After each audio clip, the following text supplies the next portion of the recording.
Hey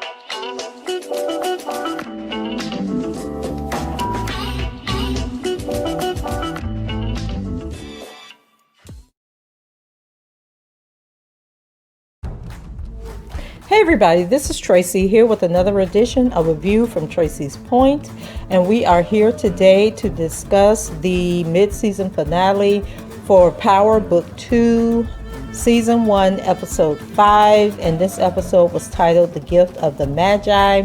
And if you guys remember in last week's episode, they put emphasis on the fact that Tariq would be turning 18 in 2 weeks, and I asked, what was the significance of that? Well, when we got to the end of this episode, we found out exactly why it was important for them to focus on Tariq's 18th birthday. So as I stated, this is the mid-season finale, which seemed like it came really fast, or maybe, these weeks are just going by fast because of everything that's going on. And they said that they will be back in December, so it's not like it's going to be a long wait. But personally, I don't understand why you need a mid-season finale when you only have 10 episodes. But let's go ahead and jump into this recap.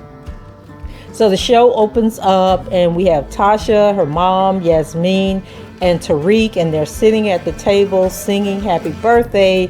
And it's obvious that Tasha is not out of jail, so we know that this is a dream sequence. And so someone knocks at the door and Tasha goes to answer the door, and it is Raina. Yes, baby girl Raina has returned from the dead. And she says that she's sorry she's late and worried about missing out on her birthday cake. And it was a chocolate cake. And remember Tariq and Raina both had different likes in cake. And in the episode where Raina died, there was a mention of the cake, and James bought the wrong cake. And I can't remember if it was the chocolate cake, but that's what was on the table. And so Tasha asked her, what are you doing here? And she starts apologizing for not protecting her. And then she hugs Raina really hard. And then all of a sudden, we go to Tasha being in the jail cell. And it is confirmed that this is a dream. So Tasha opens her Bible and she pulls out a picture, and it's a picture of her, James, Tariq, Raina, and of course Yasmin is nowhere to be found. And so she pulls out her phone and calls Tariq to wish him a happy birthday. And Tasha wants Tariq to visit her. And I'm sitting there thinking to myself, y'all acting like people can just roll up on the MCC whenever they get ready. Like, don't they have special visiting hours and you have to request your visitation? You can't just show up, because you decide you want to see your loved one. So Tariq is obviously stressed and has more things on his mind than Tasha. And, he tells her he wants to come and visit her. He's going to try and come to visit her. But then he also rushes her off the phone at the same time. So we move over to Tamika's, and Saxe has shown up to beg her not to say he was at Truth the night James was killed. Tamika is above board, and she's all about her integrity, and she is tired of being entrapped in this foolishness. And so she says that she has to tell the truth. One thing I can say about Tamika is that she has a filthy mouth. Like, she would drop those F-bombs in a minute. And so she tells Saxe to just drop the charges since he knows that Tasha isn't a queen pin. And then she opens the door and tells him to get out and don't come back to her house. And I just think it's so funny how people just be showing up at Tamika's house, and she opened the door and let them in. So then we move over to the Tejadas when Monet's ratchet ass is trying to teach Diana how to use her pooch to control a man. Like, what kind of mother is this? I don't know who's the worst, her or Tasha. So she is a horrible mother. Okay, I'm just going to say it over and over again until she improves. She says to control a nigga, you got to always be able to think ahead of him. Whatever you say to him should always lead him back to you. All right, girl, maybe that's where I'm messing up at, because I didn't learn that rule. So Diana says that she doesn't even know what the hell Monet is talking about, and neither did most of us. So then Monet drops another gem, and she says that a man doesn't fall in love with a woman. He falls in love with the image that he sees in her eyes. So wouldn't that image be him? So really she just saying men love themselves and the rest of us just along for the ride. And so she says that to boost a man's ego is stronger than any drug on the market. So Monet then brings up Ramirez, and Diana reminds her that she's having sex with the man. Like, don't play stupid. But Monet claps back that if sex is all you have to offer a man, then you're underestimating yourself. Monet says it's all about control, and then all of a sudden Ramirez shows up knocking at the door. So Monet says that she's going to use this as a teaching lesson for Miss Diana. And so Monet says she gets him hooked and then take it away. She goes to the door and cuss the poor man out for showing up unannounced. I mean, just talk to the man so bad, so ratchet in front of her daughter. And he was looking all confused and, walked away like a sad puppy dog, like not understanding, why he couldn't come in and get him some, get him a little something. So then we move over to Tariq and Kane, and they're on their way to the house as Ramirez is leaving. And Tariq is like, what is he doing here? And why does Monet even trust him like he's a police, for God's sakes? And Kane doesn't hide his disdain for the relationship. He says Ramirez is a dirty cop, and cops only come around to take your money, your freedom, or your life. And so Tariq looks at him and says, okay, well, what is he taking from Monet? And he asks how much Ramirez is taxing them. But Tariq, he's smart enough to know what's going on. So Kane, kind of looks at Tariq like, man, don't call my mama no hoe, okay? So then Kane walks in the house with Tariq and goes off about Ramirez. And Monet once again embarrasses him and lets him know she holds all the power. And then he accuses her of choosing outsiders over family. Diana grabs him and pulls him away from Monet, which even embarrasses him even more than the fact that Monet was embarrassing him the way she talks to him in front of people. So along with Tariq, Monet apologizes for Kane and then questions Tariq about the drawing that she found in Drew's bag. And she wants to know who the guy is, but Tariq says he doesn't know him, that he's too busy selling drugs, trying to do his schoolwork, worrying about his mom, to be worrying about who Drew is making friends with, and then suggests that maybe Zeke knows who the guy is. So Tariq says he has to go and leave after getting a text from Saxe. Now, didn't Kane bring Tariq to the house? So I'm not sure what's the distance between where they live and where the college is, but Tariq walked out that house, and then the next scene we have, he is getting into the car with Saxe. So Saxe wants to tell him that Tamika got subpoenaed, and Tariq thinks it's a good thing and can help his mom, but Saxe lets him know that he told Tamika he went to Truth and saw someone else. Eventually they would be able to figure out Tariq was there and he was the killer. So Tariq gets out the car and walks off, like once again, like did Saxe drop him off at the college campus? How is Tariq getting around this city so fast? And so he pulls out his phone and he texts Tasha. And she calls him back all excited, and Tariq bursts her bubble by confessing that he saw Saxe at Truth and he's been blackmailing him to help her because Saxe was the only other person that knew he was there. Now everything is unraveling since Tamika knows someone else was in the building also. And then didn't the woman, the police officer, Bianca Rodriguez, didn't she see Saxe at Truth also, or was it Tommy that she saw? I know she saw somebody there and hasn't spoken on the fact that, she had this experience. And of course, Tasha is mad, and she's spazzing out and starts, her mind manipulation games. And she tells Tariq that he's just like his dad, lying by omission, keeping stuff from her, and then she has to come in and clean up the mess. And she tells him that Tamika already knows he's the killer, and that's why she had to fire her. She dry begs him to stop her from testifying, aka take Tamika out, but says she'll get Davis MaClean to pull the subpoena And I'm like, whatever, Tasha, like we can see through your mess. And so Davis goes to see Tasha, and of course he tells her he's not pulling the subpoena, that he is going to have Tamika testify and tell what she knows. And then he reminds her that Tamika knows everything and is their only chance of getting her off of this case and out of this mess that she's in. So then we go over to Saxe, and he's meeting up with his crazy niece Riley, talking to her like she's really one of his investigators.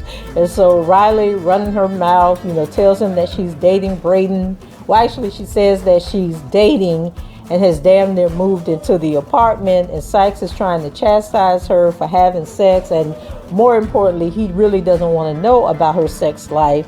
And then this conversation for me was just too much, because Riley was just yapping, and Saxe was looking very, very uncomfortable. And then she clarifies that she's dating Braden and not Tariq. And so maybe the fact that his niece is not screwing a black man made him feel a little better. And I'm thinking that this isn't Holly 2.0.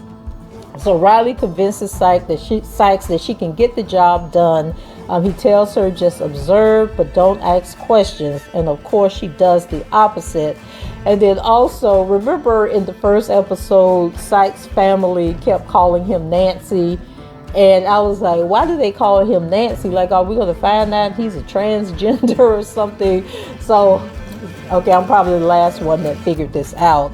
But anyway, Saxe is obviously named that from the cartoon character Nancy, and I'll drop an image in this video to kind of refresh your memory if you don't remember who Nancy was. So guess who's late to class yet again? This week's book is The Gift of the Magi by O. Henry, and once again Jabari is teaching the course. So the pretext to the book he gives is O. Henry was satirizing love by writing the characters as fools. But if you get more into the book, it has something to do with this rich man buying this lady a gift, or them exchanging gifts, and his gifts was more expensive than her gift, if my memory is serving me right, because it has been a very, very long time since I read that book. So Tariq walks in, and Jabari is being all philosophical. He says to be early is to be on time. To be on time is to be late. To be late is to be forgotten. Tariq is like, whatever, dude. He hands him his paper, but Jabari reminds him that the 15-page paper was due before class, and it is now late. Therefore, Tariq has to turn in a 25-page paper. He dismisses Tariq by picking back up where he left off in his lecture. So after class, Jabari tells Tariq he is reflecting poorly on the black culture at Stansfield, and although he knows Tariq is going through hard times, with everything that's happening with Tasha and what happened with his dad, Tariq is reflecting poorly on black men, and especially him as a black professor.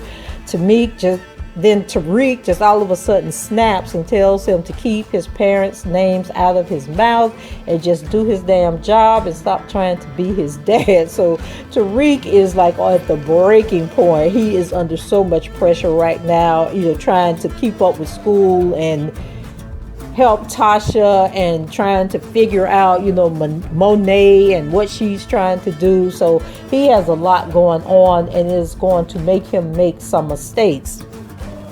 So I don't know who Tariq thinks he is, talking, to the professor this way and acting like, he's some prima donna. But then he leaves there and goes to meet up with Drew. So he tells Drew that Monet was questioning him about the guy that he met at the art class. And Drew lets him know that his whole family knows he's gay and that Monet was testing Tariq to see where his loyalty lies. He warns Tariq to watch out for himself and don't get caught up in the game. So back at the house, poor Diana is in Monet's school again. This time Monet tells Diana that Tariq is covering for Drew, and she sends her to question Zeke about what's going on with Tariq and can they trust him. So Diana answers the quiz by saying that Tariq's loyalty is to Drew, and I'm like, yay girl, you got it right. So Monet explains the brothers have gotten soft on Tariq, so they can't help her figure out how Tariq is moving the product. So now it's on Diana to pretty much offer up her coochie to Tariq to get him to talk, but don't get caught up and catch feelings for him. So Riley and Braden are at the liquor store buying liquor for Tariq's surprise birthday party. Riley is asking 21 questions, and Braden is talking way too much until Riley starts getting on his nerves. And so then Zeke walks in, and Braden invites Zeke to the party and eventually has to bribe him to get him to come. So Jabari goes to meet with his literary agent, who happens to be a brother. And he basically tells Jabari he's now more than the black agent for black writers at this company. He's now repping white writers. So, he is about to elevate in the game. He also lets him know his manuscript is trash, and unless he can come up with something equally as good or better than his first book, he's dropping him as a client. And I was like, well, damn, he just broke Jabari all the way down after Carrie had been broken down at that dinner party. And so this is actually a conversation that's going on in the real world of writing, and how authors are blaming white agents, for the reason they haven't elevated to the heights or gotten the contracts that we've seen so many people getting, like in the millions of dollars. And so I like the fact that they are infusing this into the conversation. So Tariq walks in, and Jabari is surprised to see him at the restaurant. And so he gets up and goes over to see what's going on with Tariq. And Tariq tells him he's sorry for his behavior and promises not to be late anymore. He then hands over the 25-page paper to Jabari to show good faith and that he's taking his courses serious. So back at his office, Jabari is trying to fight through his writer's block when Carrie walks in. He tries to have a civilized conversation with her about his writing, but she's all in her feelings. And I guess because she was the subject of the first book, she don't want to be the subject of the next one. And so he really needs a shoulder to cry on, but Carrie obviously doesn't like real connections and is just into the whole random detached sex. So she obviously has some emotional baggage that she's dealing with.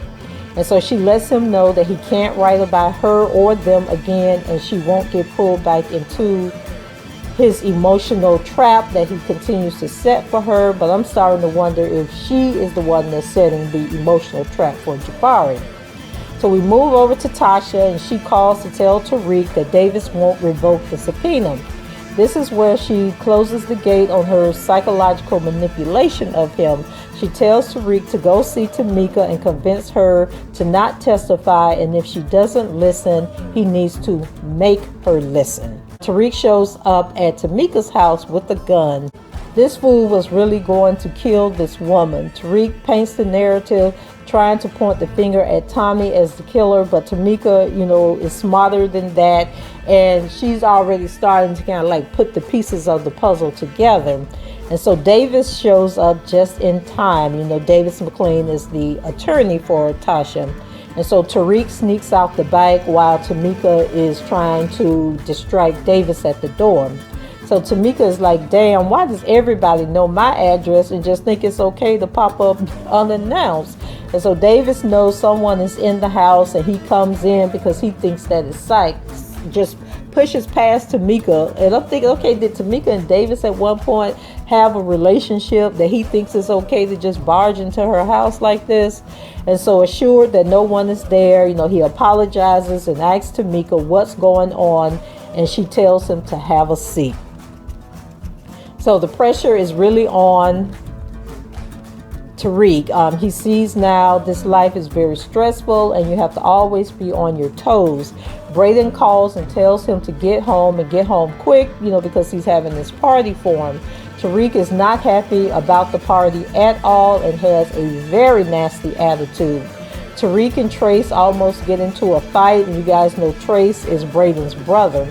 And so Riley goes off saying that Tariq is too sensitive and starts with the questions again. But Braden is about done with her being Inspector Gadget, and so then he snaps at her, and then there is a little brief interaction, and Braden ends up wasting his drink.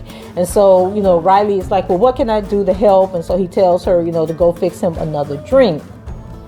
So Riley comes up with the great idea to spike Braden's drink, but it backfires.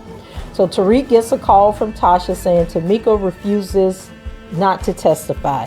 She says it's all her fault and she put too much responsibility on Tariq. Now it's nighttime and Tariq's still talking about coming to visit her, and I just can't with this poor writing when it comes down to the details. So Tasha calls Davis and leaves a message that she doesn't want her case to go to trial. She wants to take a deal. Back at the party, Zeke, Drew, and Diana show up. So Diana dismisses the girls circling around them. Tariq peep game real quick. He knows Monet has sent her. Tariq is being hella rude to Diana and talking to her like she's Raina. Because remember, he used to be really nasty and dismissive of Raina when she was alive. And so he's treating Diana that same way. And I actually think that Tariq really likes Diana, but he knows that he can't afford, to get into a relationship with her because it would just really complicate things. And plus, Monet probably wouldn't be too happy about it if they have like a true emotional connection. So the guy Ev, who was the painter dude at the party that Drew hooked up with, is not quite out of the closet. And so he's at the party and Drew runs into him, and is like basically like hugging him and like they're a couple or whatever. The guy steps back, and he's like, I don't know what you're talking about, bro. And so Drew runs out, acting like a girl because he's all in his feelings and he's all hurt that Ev won't acknowledge him as his boo, I guess. And to me, it was just a hookup unless they've been seeing each other since then. So Tariq realizes that Drew never came back in and is concerned. And so Diana knows that she's on a mission and doesn't want to get distracted by Drew and whatever Drew has going on. So Riley gives Braden the drink, and as she gives him the drink, Lauren shows up. And so Braden runs to tell Tariq that she's there even though she wasn't invited, which is basically a sign that Lauren is really into Tariq. And he's like having this conversation in front of Diana. And so he hands Tariq the drink that Riley gave him and tells him to lighten up. And just like that, Diana has failed Monet again. So Tariq disses Diana to be with Lauren. And here we go with the whole colorism thing, because 50 Cent has a fascination with what he calls exotic women, and he is forever putting light-skinned women over dark-skinned women, and this is just so blatantly obvious in this. And so I'm sure people are going to be talking about this again on Twitter because they always blast him when he does this. So Tariq introduced Diana as Zeke's little cousin, like the ultimate diss, and says that she was looking for her brother. And I'm thinking, Tariq is such a douchebag. So Drew is out in the car arguing with Ev, trying to convince him to stand in his truth. But Ev lets him know that basketball is more important to him than being with Drew. And then Diana busts up in the moment. She come knocking on the door all upset because of how Tariq has treated her. And Drew lets Ev know that Diana knows the truth. And so these Tejadas are the talkingest gangsters I have ever met in my whole life. And of course, Ev is pissed off that Drew has been running around telling people that they're in some type of a relationship, especially since he hasn't come out and that Zeke is his teammate. And so now he's concerned that Zeke also knows that he is gay. Zeke left the party and went to the diner where he runs into Carrie. The two get to talking and we see a deeper side of Zeke. He's a different kind of jock who just knows how to run game on people. And he tells Carrie that, he was all about chasing women when he was in high school. But now he has elevated his game, both in basketball and in life. And so the entire time that they're talking, Jabari is blowing up Carrie's phone. And so she eventually turns the phone over, but Zeke realizes that, it's a man that's calling her. And, we saw Tariq pull that same stunt last week when he did that to Lauren. He knew that Diana was blowing up his phone. And so he wanted Lauren to see that he had options. Okay, and so Lauren fell into place. And so fast forward, Zeke gets Carrie in the bathroom, and you know what happens next. So that was the love scene, the sex scene of this episode. And it seems like we're just going to see people screwing the entire season. Yeah, it was an interesting scene. Okay, and so Carrie cannot talk about Jabari sleeping with Melissa because here she is sleeping with the students also. And they're up here talking about black integrity and what they're bringing to Stansfield, but they are some ratchet ass professors.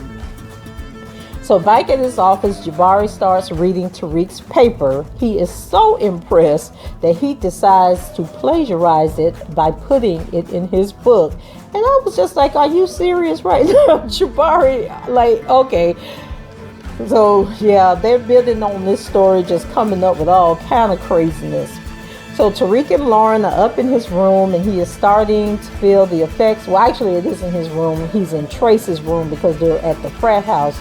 But he's starting to feel the effects of the drink, and he's being all goofy while trying to act all hard. So Lauren is like, boy, what is wrong with you? And so she wants their first time to be special, you know, because Tariq's trying to kiss on her and everything. And then all of a sudden, Tariq passes out and Lauren walks out. And so I thought it was so funny that Tariq has told Lauren that he doesn't drink or doesn't do drugs, and then he passes out and Lauren just walks out. She doesn't go get help. She doesn't try to find out if something is wrong with him. So in the hallway, Riley sees Lauren leave and decides to go into the room. And so this fool tries to steal Tariq's phone, or she's trying to take the phone out. And then Tariq wakes up long enough to ask her, why is she always there? Like, is she homeless? What is wrong with her? He tells her she's annoying. And Riley doesn't care. Okay, she's on a mission. So we find out that Riley has placed a location tracker on his phone and runs out and ends up bumping into Trace. So then Trace enters the room, okay, and he thinks that Riley has had sex with Tariq, and you know that she's cheating on his brother. And so just a whole lot of confusion going on. And so he's drunk as hell, and he's accusing Tariq of messing with Braden's girlfriend. And then he pulls Tariq up off the bed, and Tariq falls on the floor. Then he gets him up and pushes him out of the room. So Tariq tries to leave the party, but gets into a tussle with Braden, while reminding him he didn't want to have a party in the first place, and everything has just gone wrong. Then he gets outside and finds Diana sitting on the steps, and so he sits down next to her, you know, still feeling the effects of the drugs, but also having compassion and wondering if Diana is okay. And so while Tariq is talking, Diana sees the gun in the book bag, and as he's like dozing off again, she takes the gun out and puts it in her purse. So Tariq gets himself together, and he gets up and leaves and goes over to the cemetery to wish Raina a happy birthday and to basically tell her that his life is falling apart. So we go back to Riley, and she has called Saxe to let him know that she messed up, and Tariq is now wandering the streets under the influence of an illegal substance. And they said the name of the drug, and it was Roxamine or something like that. I didn't write down what the name was. And so she let Saxe know that she put the location tracker on the phone. So Saxe is like, oh my God, like we are all going to jail. But he knows that he has to go and find Tariq. So Riley lets Saxe know that Tariq is at the cemetery. And being the creep that he is, Saxe goes over to the cemetery, but he sits back and watches Tariq and records him. And Tariq is at Raina's grave, and he's pouring out his heart. Then he goes over to his dad's grave, and he's telling him off, and he says that Tasha is in jail because she did what James could never do. So he had to take the weight off of her, and basically that is why he killed his father, and it is all on camera. Tariq wakes up the next day and Brayden has a bad attitude. He's angry that Tariq is so unappreciative and ungrateful, that he went out of his way to give Tariq this party to make him feel good. And Tariq is just all into himself and he never takes other people's feelings into consideration. And so Tariq asks him, is it him talking or is it Riley? So eventually Tariq decides to tell Brayden everything. He reiterates that Zeke has nothing to do with the Tejada organization. So they go to the chessboard and Tariq points out all the members of the Tejada organization. He says that Lorenzo, the dad, is the king, Monet, the mom, is the queen, Cain is the rook, Drew is a knight, and Diana is the bishop. And so if you play chess or know anything about chess, then you know that even though the knight and the bishop sound like they are greater than the rook, Cain actually has more power over Drew and Diana. And that's why I say that Cain is going to be the one that's going to end up and make the biggest moves in this family. And I believe that he is going to end up taking out Drew and possibly trying to take out Tariq, or he might take his mama out if she don't stop talking to him the way that she does. So he lets Brayden know that if any of them come looking for him, knock over the piece that represent who was the person that came looking for him. And that if it's an emergency, knock over every piece on the board. So of course Brayden is elated to be Robin to Tariq's Batman. And so he thinks it's all a game. And I just don't think he understands the scope of what is about to happen in his life. So later, after both Tariq and Brayden leave, Trey shows up looking for liquor. And remember in the previous episode, Brayden pulled back this panel in the mantle of the fireplace and said that that's where they hide their liquor at. Well, Trace comes in looking for the liquor, but to his surprise, that is where they have been stashing all the drugs. And so he takes everything, just steals it all. So Trace might be the first person that we see get killed on this part of Power. So back at the Tejadas, Diana spills the tea on Drew, but Monet is pissed because that's not what she sent her to the party for. Diana has to tell her that Tariq ditched her for Lauren. So Monet told her that she played Tariq too close and let her emotions lose the advantage. She gives Monet the gun, as a peace offering, but Monet is not impressed and tells Diana that it was a dumb move for her to take the gun and that Tariq is going to know that they haven't. So Tariq shows up at the Tejadas, and after Cain searches him, Monique asks him why did he lie to protect Drew. He said that you never act before you know the lay of the land, and that he never touched Diana even though he knows that Monet sent her there to snoop around. So Monet asked him which one of her children can she trust the most, and Tariq said him. So Cain was not happy with that answer or the way that Monet and Tariq went to slapping hands and carrying on. And she talked about, that's right, my nigga. So she has basically adopted Tariq into the family as one of her children. And then she made Cain give Tariq his gun for protection. And it's like, why I'm giving this man my gun? What is wrong with you? But you know what Monet says goes. And so he had to hand over that gun. And I'm thinking, okay, poor Cain might be going to jail for whoever Tariq kills with that gun if he ends up killing Tamika. Or it could go against Tariq because Tariq might go to prison for everyone Cain has killed with that gun. So Davis goes to meet Saxe and lets him know he talked Tamika out of testifying. He tells Saxe that he knows that he was at truth and filed a false police report. And so he wants Saxe to drop the charges against Tasha. But then Saxe flips the script and lets Davis know that the guards heard Tamika on the phone telling someone that she wants to take a plea deal. And then he pulls out his phone and plays the video of Tariq at the cemetery along with his confession. So the two get to exchanging legal tactics and how they will prove their version of the case and what happened. But in the end, they decide that Tariq has to be taken down so that they both win. and neither one cares that Tariq is now an adult and will face the death penalty. So that was the significance of focusing on Tariq's birthday, because you know, in federal cases, if you kill someone or you order the death of someone, then you are charged under the RICO Act and under the drug kingpin law, and that will get you the death penalty. So I can't believe that they are selling Tariq up the river.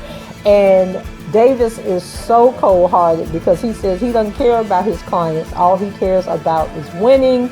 And then, of course, we know that Saxe has to protect his job, because if all of this gets exposed, Saxe will be going to jail. You know, he'll be disbarred. He just would be up the river. So that is the game plan, is how to trap Tariq and send him to prison. So guys, that's it for me. What did you think about this episode? What do you think is going to happen with Tariq? You know, when they come back for the second half, will Tasha be a free woman? Leave your comments below, rate the video, and subscribe to the channel if you haven't done so already. And if you are enjoying these recaps of Power, make sure you hit the notification button so that you know whenever these videos are posted to YouTube. So that's it for me. I hope everyone has a great week, and I shall talk to you guys later. Bye-bye.